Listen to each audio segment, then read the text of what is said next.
서울역에 도착한 사람들 중엔 이방인들도 많을 것입니다. 이 사람들은 역을 나오며 무슨 생각을 하고 있을까요? 멍하게 걸어 나오는 분들도 계시겠지만 저는 서울을 찾아온 또는 서울을 경험한 지 얼마 되지 않은 사람들에게 기대가 있다고 생각합니다.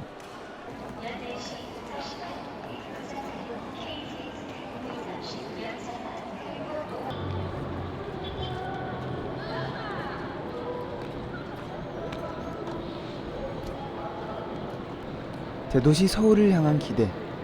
서울은 그 수많은 필요를 제공할 능력을 가지고 있다고 기대를 품고 있는 사람들은 당연하게 생각합니다. 그러나 서울은 정말 그 많은 사람들에게 기다리고 있었다는 듯이 모든 걸 제공할 여력을 확실하게 갖추고 있을까요? 서울이라는 메트로폴리탄에서 이용할 수 있는, 그리고 이곳을 찾으며 기대하는 기능에 대해 매우 자세하게 알아볼 필요가 있습니다.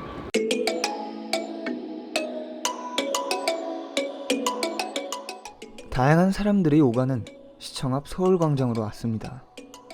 이 주변에서 원하는 질문을 사람들에게 직접 하기 위해서 말이죠. 이곳에서 이방인으로서의 경험과 생각을 공유해줄 6분의 시민들을 만났습니다. 이분들은 시민이면서 근래에 이방이었던 분들이었습니다. 뭐 여러 곳에서 살았는데 경기도에서 왔어요. 네. 이분들은 한 분을 제외하고는 전부 대학을 입학하고 본 직장 생활을 시작하며 서울로 넘어온 분들이셨습니다. 지금 서울에 그러면 혹시 토박이신가요? 아니면? 얘는 대구 사람이고 전 대전 사람. 예. 얘 빼고 얘가 토박이고. 광주, 제주입니다. 예. 현재는 그럼 세 분 다 서울 시민이긴 한 건가요? 예. 거주지는. 실거주지는 다르지만 예. 저는 먼저 간단하게 목적지를 물어봤습니다. 가고 있는 곳이요? 네. 그냥 여기 둘러보고 있었어요. 서울광장 둘러보고. 네네네. 현재 지금 가고 있던 곳은 어디? 전시회 끝나고. 지금도 전시회 또 가. 또 가는 네네. 하고 있는 곳은 시청에 이제 약속이 있었는데 그 사이에 시간이 떠가지고 3명이 다 정처 없이 지금 시청 근처를 대여하고 있었습니다. 네. 그리고 바로 본론으로 들어갔죠.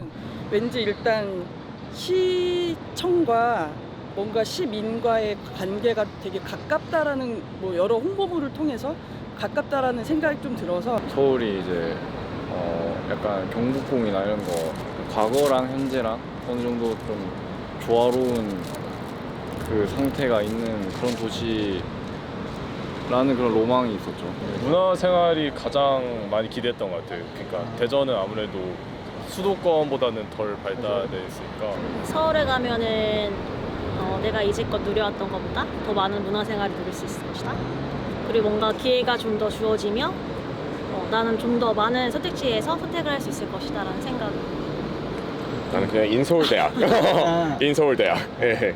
저는 방금 이분들이 얘기한 기대에 대해 직접 경험한 후에 실망했던 것들이 없는지 조심스레 물어봤습니다. 제가 지금 은평구에 살고 있는데 은평구가 특히 약간 마을 지역 그런 공동체가 되게 잘 활성화돼 있거든요. 근데 서울에 이제 뭐 전시회라든지 뭐 백화점도 막 이곳저곳 많고 의상 디자인이다 보니까 이제 패션 쪽에도 관심이 많은데 뭐 예를 들어서 압구정 로데오 같은 경우는 이제 뭐 예를 들면 뭐 부티크 그런 뭐 플래그 스토어 그런 데가 볼 게 많아가지고 좀 공부에 도움이 되거든요. 그러나 방금 얘기한 부분에선 긍정적이었지만 근데 서울에 이제 뭐 다른 부분에서 아쉬움을 드러냈습니다.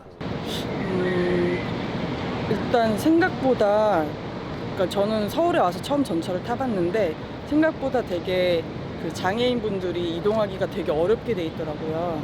제가 사는 집 근처에 지하철역만 해도 에스컬레이터가 딱 한 군데만 있는데 다른 출구는 전혀 이제 에스컬레이터나 뭐 이런 엘리베이터 시설이 잘 안 돼 있고, 그래서 만약에 진짜 뭐 휠체어를 타거나 뭐 유모차를 끌고 다닐 때 상당히 좀 이동하기 어렵겠다라는, 저는 되게 편하게 살고 있지만 그런 것들이 약간 아쉬운 게 노숙인 문제? 노숙인 문제? 지하철에서 가끔씩 이제 싸움 같은 거 이제 교통경찰 그쪽 분들이 담당하시는 걸 알고 있는데 그런 거 이제 좀 더 확실히 좀 더 체제를 좀 가져야 되나? 뭐 노숙자 뭐 센터라든지 그런 게 좀 더 활성화됐으면 좋겠고. 서울 토박이 친구랑 얘기를 나누다가 들은 게 있는데, 이제 서울이 또 디자인 사업 같은 게 좀 일관성을 가지지 않고 약간 그 자기네 딴에는 이제 트렌드에 민감한 걸로 그렇게 표현을 하지만 사실상 약간 그냥 일관성 없이 그냥 마구잡이식으로 사업을 추진한다 이런 얘기를 들은 것 같아요. 오히려 사람을 다양하게 만나는 게 처음엔 좋았는데 예. 나중에 갈수록 그렇게 사람이 많다는 것 때문에 조금 아. 서울에 질리게 되는 건 있었던 것 같아요. 지하철 탈 때도 맨날 이렇게 뛰어가지고 가야 되고 어디서 좀 쉬어보려고 해도 항상 뭔가 사람들이 많고.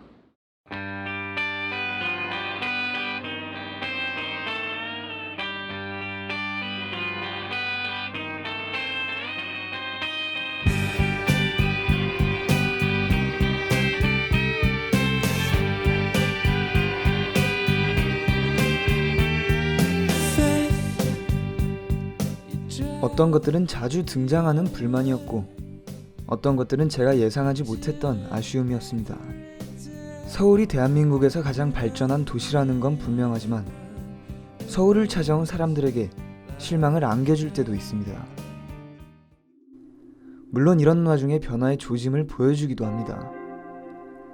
작년 이맘때 서울시는 시내버스 전면 저상버스 교체를 25년까지 약속했고 얼마 전에 은평구는 교통약자들을 위한 돌봄택시 운영을 시작했습니다. 하지만 해결이 난처한 문제도 있습니다. 지하철 특정 노선 이용 인구 과잉이나 트렌드를 자초한 무분별성 문제 같은 것들이죠. 대도시의 이런 상황은 불가피한 일이라고 누군가 말한다면 반박하기 힘들 것입니다. 게다가 교통서비스와 문화환경 유치에는 간접적인 요인들이 더 크게 작용하기 마련입니다. 서울연구원이 곧 개원 27주년을 맞이하는 만큼 계속해서 성장을 시도하고 있긴 합니다. 그러나 개인적인 아쉬움까지 포용하려면 난처한 문제들에 더 깊게 접근해야 할 것입니다. 서울에 도착한 이방인들을 위해서 말이죠.